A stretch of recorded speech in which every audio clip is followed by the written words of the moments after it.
What's going on, guys? Unknown Player here, and today we'll be doing a final news roundup for the Dawning event and everything you need to know before it launches tomorrow. I've collected a bunch of details and also some new gameplay bits from the brand new trailer that launched today. I'll be going over everything that's come out recently worth knowing.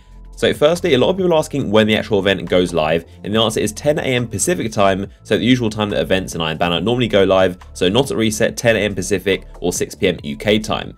There's also, of course, going to be a fairly large update to install before then. I think the reasoning is that Bungie want to give us enough time to install that and then hop into the Dawning, of course. Now, Bungie also released a new trailer today showing off the Dawning and some cool things you haven't seen before. Now, firstly, there's actually some sort of animated cutscene like the ones we've gotten recently with expansions, pretty similar to the intro cutscene of the Rise of Iron showing the Siva infection, but this time looks to be something kind of like a mini cutscene, which is pretty cool. It's basically goes talking a bit about the event and some backstory of what it means.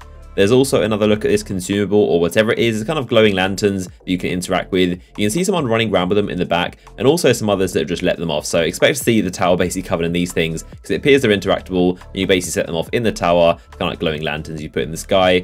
There's also a couple previews of the new emotes you can expect. They put Deeja's Warlock on the SRL track to show them off. You can see some dances and emotes that you might recognize, and also these guys in Archon's Forge.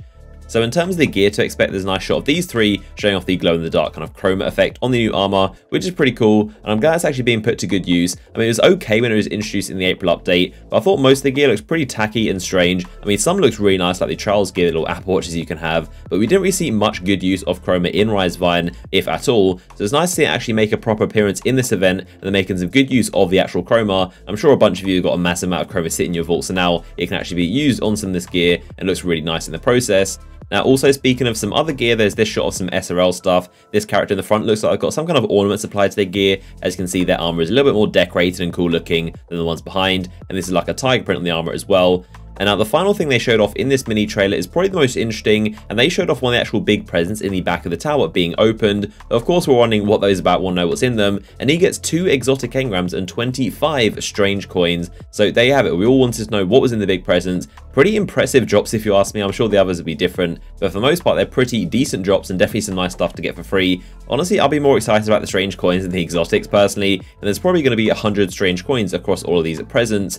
As far as unlocking them, we still aren't 100% sure. I do know that unlocking nodes in the record book does unlock some of the big chests, which also contain exotic quests to the new Thunderlords. That's how they're obtained. That's part of the process anyway. So maybe some of them drop exotics like this, and the other ones drop the Thunderlord quest. But either way, there's definitely a lot of mystery around these presents. And it looks like the smaller ones you usually get to open normally once per day. Bungie already said that 1 present unlocks each day to get stuff from. They probably drop along the lines of blues and maybe a couple strange coins. That's just my guessing personally, but who knows? Either way, there's a lot of presents open and definitely some really cool stuff to get for free, it seems like.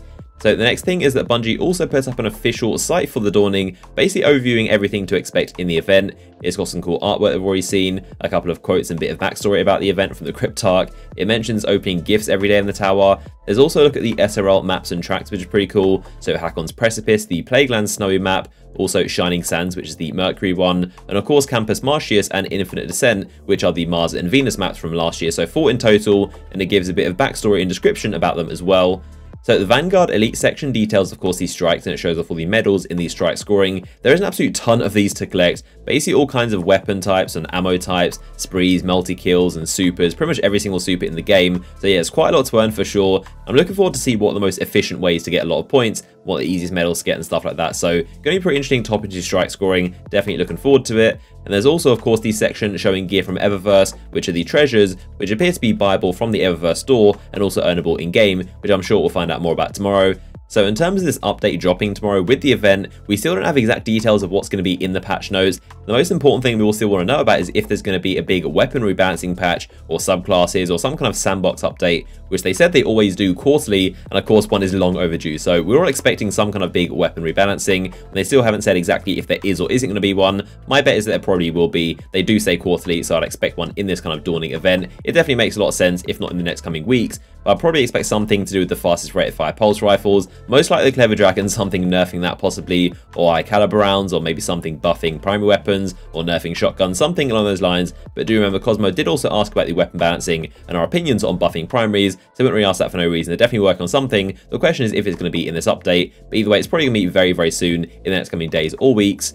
So the only bit of patch notes that he did release were earlier on in the week in case you missed them. They detailed a few of the things we can expect in the update. So firstly, they fixed a bug preventing players from earning the emblem and trophy for collecting all 8 of the artifacts. So on top of that, they've also slightly increased the skeleton key drop rate, but more importantly, you will now get a guaranteed key once per week on your first Nightfall completion of that week. So not once per character, it's account-wide, one every single week the first time you complete a Nightfall, which is definitely amazing to hear, and I think that was much needed. It really gives incentives to play Nightfalls now, especially with these Zavala bounties and the Icebreaker, and now a guaranteed skeleton key that's going to be dropping once per week. They also announced the auto dismantle green feature. Green engrams essentially are going to drop still as normal for everyone, but if you're level 40, when you run over them, they'll automatically get dismantled into weapon parts or armor materials, which is amazing, saves a lot of time. So on top of that, Brother Vance will also now trade motes for passage coins, which is pretty crazy and definitely something that's been overdue for quite a while. Passage coins have always been quite rare and important to keep track of. The most annoying thing is that the more you win in trials and the more you go flawless, the more coins you actually lose.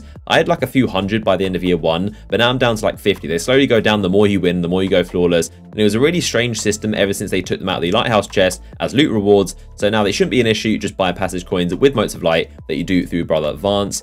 And now the final thing is that the gunsmith is now going to be selling the Immobius Titan shotgun, Steel Piercer, which is the Hunter Sniper, and Sazanu, which is the Warlock Fusion Rifle. You'd pretty much get one of these ever on your entire account unless you had multiple of the same characters from your rank 2 quest with the gunsmith, and you might have dismantled it, but now they'll always be available to pick up. And to me personally, that's like 3 more vault spaces I can now clear up. I'm just going to dismantle them and then buy them if I ever need them from the gunsmith. So there you have it, a final news roundup of all the info you need to know about the Dawning launching tomorrow. Like I said, 10 AM Pacific or 6 PM UK time. Of course, keep your eyes peeled for more videos from me on the channel, and make sure you are subscribed and have notifications turned on so you don't miss any uploads from me. If you enjoyed the video, a like rating would be much appreciated as always, and I'll see you guys in the next one.